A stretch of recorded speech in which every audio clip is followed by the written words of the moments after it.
see right there, Billy Ray Smith, number 54, along with him. Grossman closes in for one side. O'Neal, number 91, from the backside. Randall Cunningham doesn't have a chance. And Bert Grossman is hurt again.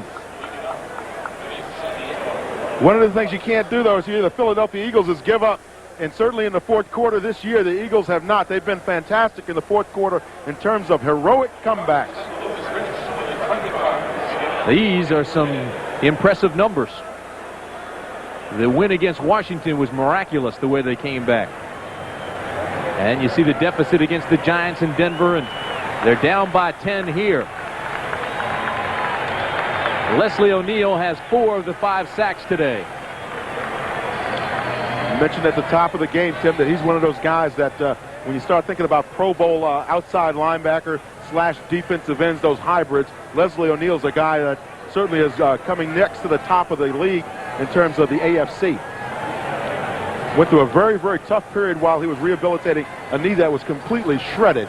And he went up to Tahoe and worked with a doctor up there, Dr. Stedman, who also works with a lot of the people on the ski team, the U.S. ski team, and kind of separated himself a little bit from the club because he wanted to really dedicate himself to getting the knee back in shape and getting back and being a positive contributor to the club. He now has 10 sacks for the year.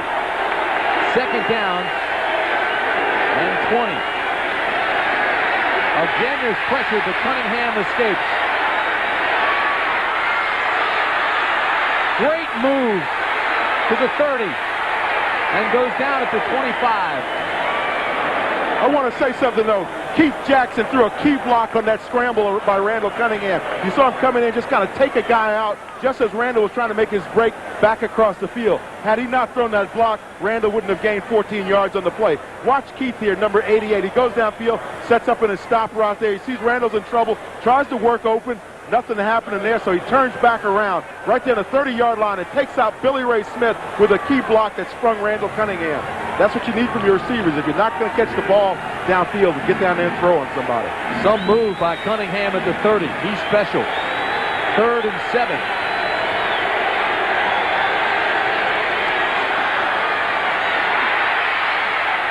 Throwing for the corner.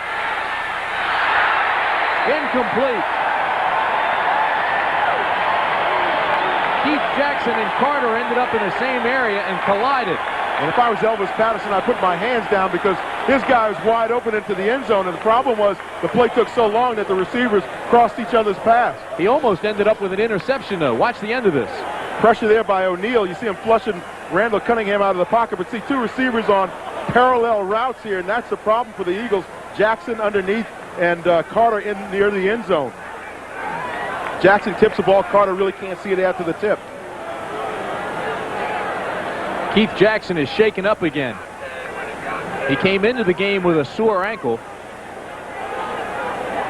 Prior to that, he had back spasms, so he's been hurt on and off all year.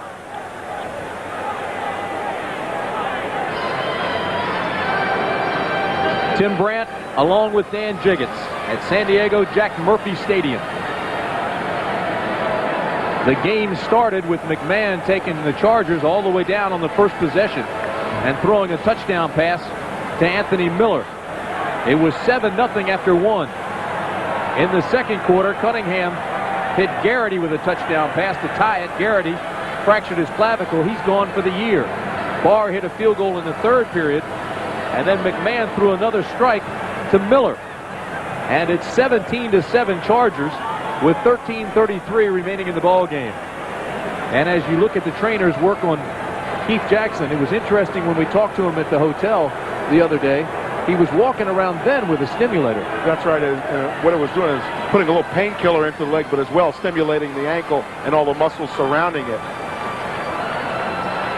Jackson has 4 catches today, 35 yards. He did drop too early. Hey, look at how this game has gone. The real story to this game has been Jim McMahon. Had a tough week with the Chargers and with the press here locally in San Diego. Has really come back strong in the ball game.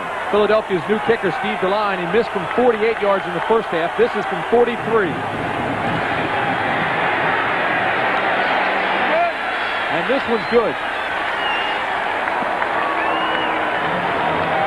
And so Philadelphia pulls within a touchdown.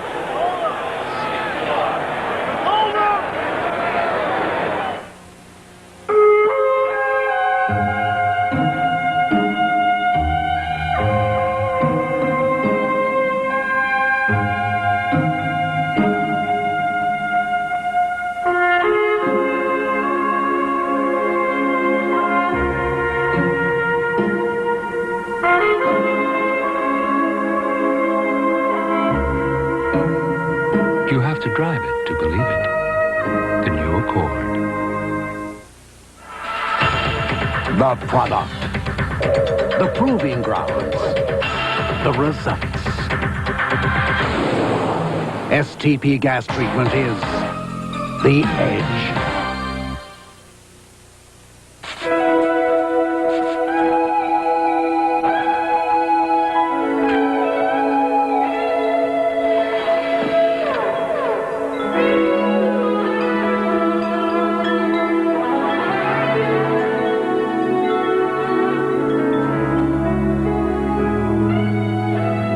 Life's full of simple pleasures, like the comfort of Levi's jeans. Or had you forgotten? This NFL game summary is sponsored by Levi's 506 jeans. Cut a little fuller in the thigh for extra comfort. 13:26 remain in the ball game. San Diego with 10 third-quarter points. You see Miller's numbers. Garrity out with a broken clavicle, but a big field goal just now by Steve DeLine of Philadelphia. Tim, earlier he had missed one from 48 yards out in the first half, and you know that was a real big one for him because that gives Buddy Ryan some confidence in him now. Of course, they released Luis Zendejas earlier in the week and kept Steve DeLine, so now the pressure's really on that young man in only his 6th pro football game. The field goal pulls the Eagles within 7.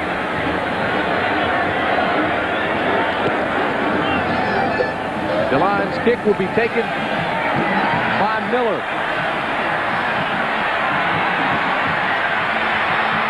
And he goes out of bounds at the 22-yard line. A return of 18. He really ran about 55 yards, but most of it was from sideline to sideline. The Eagles held the ball 5 minutes on that last drive. They got 3 points. It's 17-10 San Diego with 13:50 remaining in the ball game.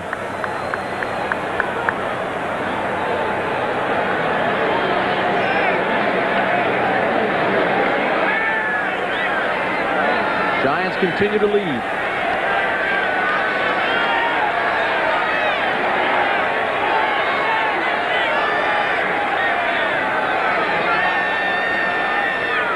Butts to the 28-yard line. Marion Butts, the rookie out of Florida State. Averaging better than 4 yards per carry. Tied for the AFC lead with 7 touchdowns. That time Jerome Brown found himself meeting Marion Butts in the backfield of the Chargers, but simply missed the tackle. He could have had him drop for about a 5-yard loss. It'll be second down and call it 3.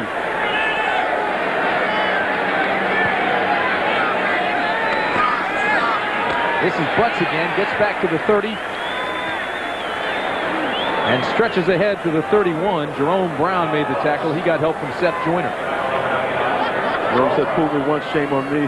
Shame on you. Fool me twice, shame on me." And he wasn't going to let Marion Butts go that time.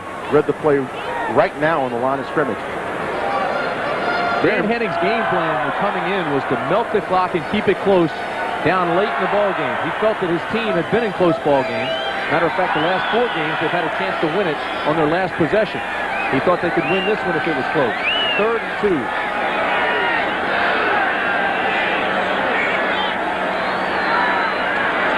McMahon throws incomplete, intercepted. Eric Allen to the 23-yard line.